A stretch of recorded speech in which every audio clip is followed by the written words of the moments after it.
Next one will be Philip Ramey. David Esrati, 113 Bonner Street. Last time I talked to this board, I quoted the Queen of Soul asking for a little R-E-S-P-E-C-T. And here we are again today, and we were still going to talk about a RIF, but you know the problem is really FUD. Fear, uncertainty, and doubt. And you know, this isn't a game of Twister. It's people's livelihoods. We're reducing in force because we're short money, because we lost students, then we're right-sizing, then we're hiring 30 new certified teachers mid-year. We're telling highly competent people they're fired on Friday, and then, oh, we're sorry, we had a change of heart. Will you come back on Tuesday? We find out that enrollment was closed for the 4th grade at one of your best schools, and no one loses their job. The mistakes made by this board, the treasurer, the attorney, the superintendent, apparently all that's okay. All we got to do is back up, and everything's smoothed over. But let's talk about some of your mistakes. You're being sued by your former treasurer, who was very competent, because you didn't properly go through the notification process. We'll find out what the courts say. But there's 19 people that you riffed before who are probably going to do the same thing. You know, these whoops moments, these things that keep happening, and the changes, the public records changes daily. I go to board docs and I look at something, and if you look 20 minutes later, it's changed. And then if I go and look historically back, last time I downloaded it was 4 pages long, now it's 3 pages long. That's not the public record. It has to be revisions. You don't just remove something, you redact it, you correct it, you have it for the record, what was on the record before the meeting, and it should be the same thing after the meeting, where there should be notices of what's going on.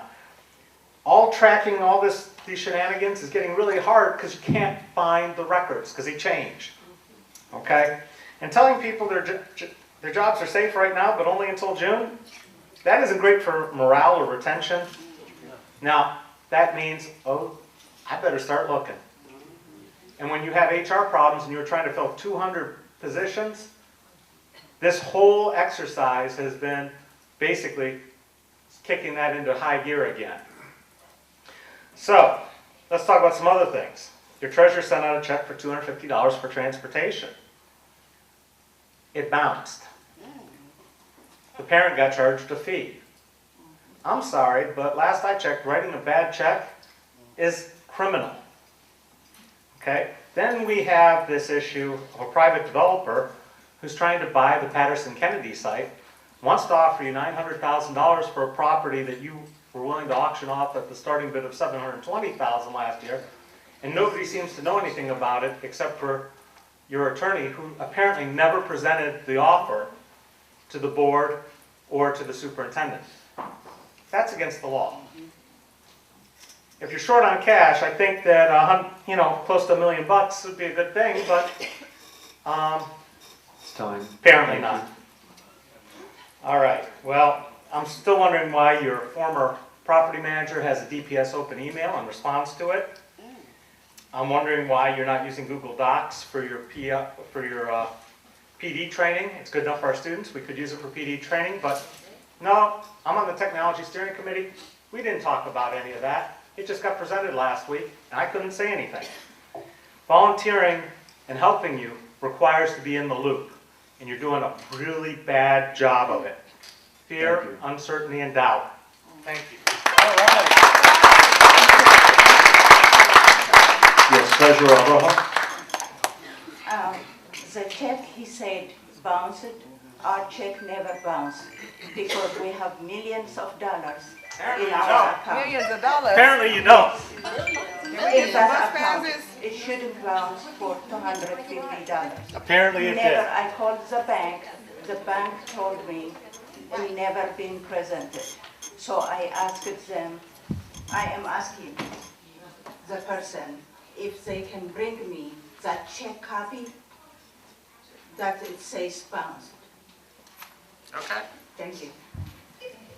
Thank you very much. I could say something similar on the property that Mr. Esrati wants this district to sell. This is a crown jewel of this district. This is 3.2 acres of prime land in downtown.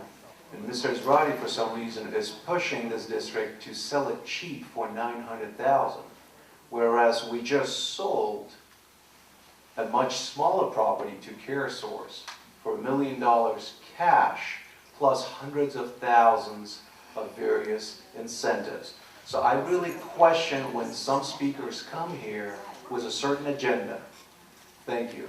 How Next speaker. about the property in question? You tried to You're auction out it for of order, 720. Mr. Esrati. You've tried to- had your time to speak, See? and you've received the response. Sure. Thank you.